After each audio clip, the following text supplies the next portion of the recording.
ఇక ఫిలిం రంగ ప్రతినిధులతో చర్చలు కొనసాగుతున్న ఫెడరేషన్ అధ్యక్షుడు అనిల్ కోఆర్డినేషన్ మెంబర్ వీరశంకర్ సమావేశమయ్యారు. ఈ సమావేశంలో రేషియో గురించి చర్చించే అవకాశం ఉంది.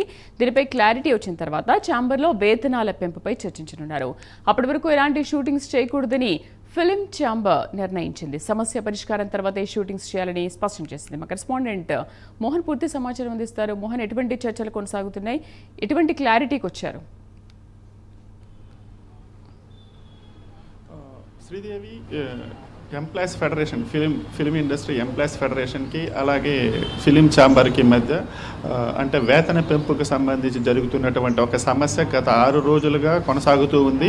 ఈ 6 రోజులుగా జరుగుతున్న అంటే 30% వేతన పెంపు కావాలని చెప్పేసి ఎంప్లాయీస్ ఫెడరేషను వాళ్ళు ఒక రకమైన సమ్మె ప్రకటించారు. ఎవరైతే మాకు 30% వేతనం ఇస్తారో వాళ్ళకే మేము షూటింగ్స్ చేస్తామని చెప్పేసి సమ్మెని అనౌన్స్ చేశారు. ఈ వ్యవహారం పైన ఛాంబర్ రంగంలోకి దిగింది. ఛాంబర్ వచ్చేసి నిర్మాతల మండలితోనూ ఇటు ఫెడరేషన్ సభ్యులతో ఇద్దరితోనూ కోఆర్డినేట్ చేస్తూ ఒక తీర్మానం అంటే అటు వీళ్ళు ఇబ్బంది పడకుండా అటు వీళ్ళు ఇబ్బంది పడకుండా ఒక మధ్యస్థంగా ఉండేలాగా ఒక ప్రణాళిక తీసుకురావాలని చెప్పేసి చర్చలు సుదీర్ఘంగా జరుగుతున్నాయి. ఈ క్రమంలోనే లేబర్ కమిషన్ కానీ ఇట్లు ఫెడరేషన్ సభ్యులు కలిశారు. అలాగే నిర్మాతల విషయానికి వస్తే వీళ్ళు చిరంజీవిని బాలకృష్ణని కలిసేసి అంటే ఇండస్ట్రీలో ఏం జరుగుతుంది, ఎలాంటి సమస్యలు ఉన్నాయని చెప్పేసి అంటే ఇప్పుడు ప్రస్తుతం ఎంప్లాయీస్ ఫెడరేషన్తో వీళ్ళు ఫేస్ చేస్తున్నటువంటి ఇష్యూస్ ఏంటి అనేది చెప్పుకుంటూ వచ్చారు. ఈ క్రమంలో అంటే ఈ గత 5-6 రోజులుగా అంటే 4-5 రోజులు ఇదిగా జరుగుతూ వచ్చింది. 4వ రోజు చూసామంటే ఫెడరేషన్ అధ్యక్షుడు అయినటువంటి అమ్మిరాజు, సెక్రటరీ అధ్యక్షుడు అనిల్ వల్లభనేని, సెక్రటరీ అమ్మిరాజు వీళ్ళందరూ వచ్చేసి ఛాంబర్లో ప్రత్యేకంగా భేటీ అయ్యారు. వీరితో పాటు కోఆర్డినేషన్ కమిటీ మెంబర్స్ అయినటువంటి వీరశంకర్ హోమియన్ వీళ్ళందరూ కూడా భేటీ అయ్యారు. ఈ భేటీ తర్వాత వాళ్ళు ఏం చేశారంటే ఒక 2-3 మీటింగ్స్లో అంటే ఒక 4-5 రోజుల్లో ఒక సమస్యకు సంబంధించి సామరస్యంగా ఒక సమాధానం వస్తుంది, మేము ఆశాభావం వ్యక్తం చేస్తున్నామని చెప్పేసి వాళ్ళు చెప్పారు. అయితే ఆ తర్వాతే ఒక చిన్న సమస్య అంటే ఒక చిన్న జర్క్లాగా వచ్చింది. అదేంటంటే నిర్మాత పీపుల్ మీడియా అధినేత నిర్మాత టీజీ విశ్వప్రసాద్ నేను పీపుల్ మీడియా ఫెడరేషన్ సమ్మె చేయడం కారణంగా తనకు ₹1.5 కోటి నష్టం వాటిల్లిందని చెప్పేసి వాళ్ళకి నోటీసులు పంపారు. దీనిపైన ఫెడరేషన్ సభ్యులు చాలా సీరియస్ అయ్యారు.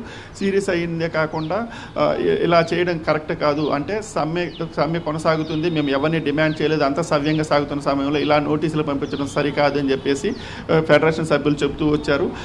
ఇప్పుడు 6 అంటే ఇది నిన్న జరిగిన విషయం. ఇప్పుడు 6వ రోజుకు చూసామంటే పొద్దున్న నుంచి ఫెడరేషన్ సభ్యులు వాళ్ళు చర్చించుకుంటూ వచ్చారు. ఈరోజు మధ్యాహ్నం అంటే సాయంత్రం 4 గంటలకి ఇప్పుడు ఛాంబర్కి వచ్చారు.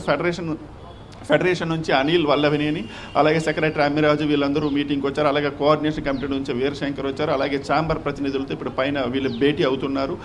అసలు నిర్మాతలు కొన్ని డిమాండ్లు పెట్టారనమాట. ఫ్లెక్సిబుల్ కాల్ షీట్స్ కావాలి, సండే అంటే సెకండ్ సండే మాత్రం డబుల్ పేమెంట్స్ చేస్తాము, మిగతా ఎటువంటి హాలిడేస్ ఉన్నా కానీ మేము సింగిల్ పేమెంటే చేస్తాము. అలాగే రేషియో అంటే ఇటు డాన్సర్స్ కానీ ఇంకా ఫైటర్స్ కానీ వీళ్ళకి సంబంధించి ఒక రేషియో ఉంటుంది. అంటే లోకల్ మెంబర్స్ని ఇంత తీసుకోవాలి, ఎక్కడ ఫారిన్ షూటింగ్ చేసినప్పుడు ఇక్కడ తీసుకొని వెళ్ళాలి, ఇంతమందిని తీసుకెళ్ళాలి అని ఒక్కొక్క రేషియో ఉంటుంది అనమాట. దానిపైనంతా మాకు ఒక క్లారిటీ ఇచ్చిన తర్వాతే మేము వేతన పెంపుకు సంబంధించిన శాతం పైన మేము డిస్కస్ చేస్తాము, అప్పటి వరకు మేము డిస్కస్ చేయము అని చెప్పారు. దానిపైన ఆల్రెడీ అనిల్ వల్లభనేని గారు అయితే చెప్పారు, మేము ఆల్రెడీ 2 డిమాండ్స్కి మాకు సానుకూలంగానే ఉన్నాం, మిగతా 2 డిమాండ్లను మేము మా టీంతో మిగతా ఈ సభ్యులతో కూడా మాట్లాడి చెప్పాలని చెప్పుకుంటూ వస్తున్నారు. మరి ఇప్పుడు జరుగుతున్నటువంటి ఈ చర్చల్లో అంటే కోఆర్డినేషన్ కమిటీ వచ్చేసి ఇటు ఫెడరేషన్ సభ్యులతో గాను అటు ఛాంబర్తో గాను ఒక మీటింగ్ చేస్తుందన్నమాట. అంటే ఇంకా ఫెడరేషన్ సభ్యులు అంటే ఇంకా ఒక క్లారిటీ రాలేదు. నిర్మాతలు ఏవైతే డిమాండ్స్ పెట్టారో వాటికి సంబంధించి ఒక క్లారిటీ రావడం లేదు. ఇంకా ఈ క్లారిటీని తీసుకురావడానికి అనేసి కోఆర్డినేషన్ కమిటీ గట్టిగా కృషి చేస్తూ ఉంది. ఈ క్లారిటీ వచ్చిన తర్వాత అనేది మరింత ఒక అంటే ఫెడరేషన్ అంటే ఈ శాతం అంటే మనం ఎంప్లాయీస్ ఇప్పుడు వేతన పెంపు అడిగారు కదా, 30% అడిగారు. దానికి సంబంధించి మరింత ఒక క్లారిటీ వస్తుంది. అంటే వీళ్ళు నిర్మాతలు 5% పెంచుతామన్నారు కదా, దానికి సంబంధించి ఒక వివరణ వస్తుంది. వీళ్ళు ఈ క్రమంలో చిరంజీవిని ఫెడరేషన్ సభ్యులు కలిశారని ఒక న్యూస్ అయితే బయటకు వచ్చింది, కానీ అందులో ఎలాంటి నిజాలు లేవని తెలుస్తుంది శ్రీదేవి. ఈ మీటింగ్ ఇప్పుడు త్వరలో ఏంటి ఒక ½ అవర్ to 1 అవర్లో ఫెడరేషన్ సభ్యులు కోఆర్డినేషన్ కమిటీ మెంబర్స్ వచ్చేసి పూర్తి స్థాయిలో ఒక వివరణ ఇస్తారు. అంటే అసలు ఇంతవరకు ఏం జరిగింది, అంటే నెక్స్ట్ ఏం చేయబోతున్నామనే దానిపైన ఒక క్లారిటీ ఇస్తారు. అసలు రేపు ధర్నా ఉంటుందని ఒక న్యూస్ కూడా వినిపిస్తుంది. దానిపైన కూడా మరింత క్లారిటీ వచ్చే అవకాశం ఉంది Sridevi. Right Mohan, thank you.